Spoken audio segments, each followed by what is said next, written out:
Hi friends, my name is Chaitanya Patke and welcome back to my YouTube channel. In this video, we are going to analyze the third and final ODI of the three-match ODI series between India and South Africa. The game took place at Boland Park in Paarl and one of the most magnificent victories overseas by Team India. As I said in my first video of the series, that this is actually an India C team, and to just manage to secure a series victory in South Africa, may not many people in India actually given the team this chance, but we have done it. We have just triumphantly smashed South Africa by 78 runs in this game, and Ashdeep Singh once again proving why the team management has so much faith in him. 4 wickets in this game as well, and this game is remembered, will be remembered, I beg your pardon, for a long time by the fans of Sanju Samson. His first 100 in international cricket, and what a time when India needed it the most. Sanju Samson turned up, and lots of fans around the world of Sanju Samson, especially the Malayali fans, will be pretty happy that he has got the opportunity to shine for India, and it's a day that Sanju Samson will never forget for the rest of his life. South Africa won the toss and chose to bowl first. India managed a more than respectable total of 296 runs for 8 wickets. At one stage, it looked that India wouldn't even pass 250 because couple of wickets fell pretty early, despite the fact that the debutant Rajat Patidar actually gave a magnificent start to India. He scored 22 of 16 deliveries, 1 6 and 3 boundaries, scored at a strike rate of more than 137.50, but he was clean bowled by Nandre Berger. Sai Sudarshan, in this game he was flop, but for the first two games he played pretty well, so overall a decent outing for him. 10 of 16 deliveries in this game, one boundary. He was LBW by a terrific in swinger by Buran Hendricks. Shanzu Samson scored 108 of 114 deliveries, 3 massive sixes along with 6 boundaries, which shows that he rotated the strike pretty well as well. Played with maturity not seen before in his career. His wicket was taken by Lizard Williams, with Riza Hendrick taking a simple catch in the deep, but it was all too little too late for South Africa. Sanju Samson, just for years his fans have been saying that he deserves a consistent run of opportunity. Well, unfortunately he couldn't impress in the last game, but he more than made it up in this game. Played equally well towards the offside and leg side, used his feet against the spinners, always looked comfortable against the fast bowlers, and what an innings it was. Skipper KL Rahul scored 21 of 35 deliveries. He got out against the run of play, 2 boundaries. His wicket was taken by Vian Mulder. Tilak Verma was an able supporter of Sanju Samson in this innings. Played the second fiddle pretty well. He also accelerated towards his latter part of the innings, scored a memorable half century, 52 of 77 deliveries, one massive six to go with 5 boundaries. His wicket was taken by Keshav Maharaj, but he played really well. He needed to play the anchors, as we have seen in the IPL, as well as the limited opportunities he has got for India. Tilak Verma smashes the ball from the word go, but in this game his temperament came to the fore, and he's ready for international cricket because he actually absorbed the pressure. He actually rotated the strike as well. So did Sanju Samson. Hence, despite the fact that 2 wickets, 3 wickets fell pretty early, India were never in any sort of trouble, which later caused South African bowlers big problems.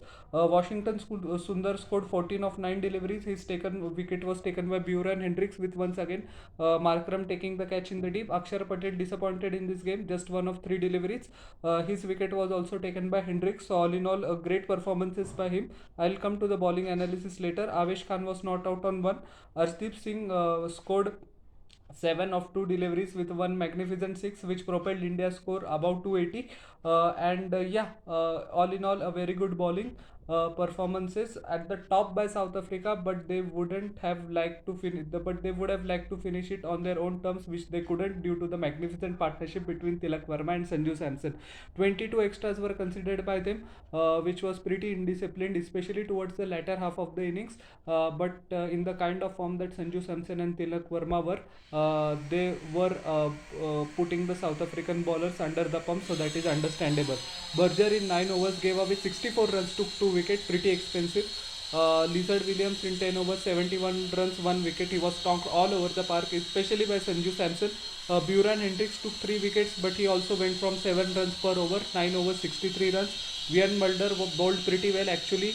I didn't understand why Eden Markram finished his quota of 10 overs, 7 overs, 36 runs, 1 wicket. Keshav Maharaj bowled brilliantly when once again enhancing his reputation. Slow left arm spin, used the crease well, ball stumps to stump. 10 overs, 2 maidens, 37 runs, 1 wicket. And Markram also bowled pretty well actually. His all-round skills are developing pretty nicely. 5 overs, 19 runs, but he couldn't take any wicket. Chasing a daunting target of 297 on a, I think so. It was a two-paced pitch which started to vary a little bit. Was always going to be an uphill task for the South African batsman, and it proved likewise. South Africa was bundled out for just 218 in 45.5 overs. 13 extras were considered by the Indian bowlers. A standout performance by Arshdeep Singh, bowled brilliantly well, swung the ball both ways, hit the crease pretty hard, bended its back, bowled at 135 plus, which constantly kept the South African batsman guessing. His first wicket was Reza Hendricks, who actually looked pretty good for his 19 of 24 deliveries. He smacked 3 boundaries all through the covers. He was looking in excellent touch, but a ball which just pitched on the middle stump and just outswinger took the outside edge with KL Rahul taking a simple catch. Tony D Zorzi once again impressing in this game as well. Centurion from last game, scored 81 of 87 deliveries, and after Tony D Zorzi's wicket, actually the downfall of South Africa started. He was LBW once again. Arshdeep Singh doing the work. There was a strong partnership going on between Eden Markram and Tony D Zorzi, but Arshdeep Singh broke it, and the lock broke off South African batting. Rassie van der Dusen, pretty ordinary series. Despite the fact that he scored 36 in the last game, he scored just 2 in this game. That also took 17 deliveries. He was put out of his misery by an arm ball by Akshar Patel, which rattled his middle stump. Eden Markram scored 36 of 41 deliveries. His wicket was taken by Washington Sundar. Pretty timely wicket. He tried to sweep the ball. The ball went to his glove, top edge. Simple catch to wicketkeeper KL Rahul. Heinrich Lassen scored 21 of 22 deliveries with a magnificent catch by Sai Sudarshan. A catch he will remember for a long time. He leapt in the air for a long time before just coming down in time and taking a fantastic catch of the bowling of Avesh Khan. David Miller, lots of hopes were there, but he disappointed in this game as well. 10 of 20 deliveries. His wicket was taken by Mukesh Kumar with a wide Yorker. He tried to smack it through deep mid wicket, outside edge catch to KL Rahul. Vian Mulder, 1 run. His wicket was taken by Washington Sundar. Tried to cut the ball, which wasn't there to be cut. Simple catch to Rahul as well. KL Rahul had actually 4 dismissals in this game behind the stumps. Keshav Maharaj tried to put up a bit of a resistance, but it was all too little too late. 14 of 27 deliveries. Arshdeep Singh once again taking his wicket with Rinku Singh taking a catch in the deep. Buren Hendricks also tried to smash his willow, but couldn't make much difference to the outcome in the end. 18 of 26 deliveries with a couple of boundaries. His wicket was taken by Avesh Khan with Sanju Samson taking a pretty simple straightforward catch in the deep.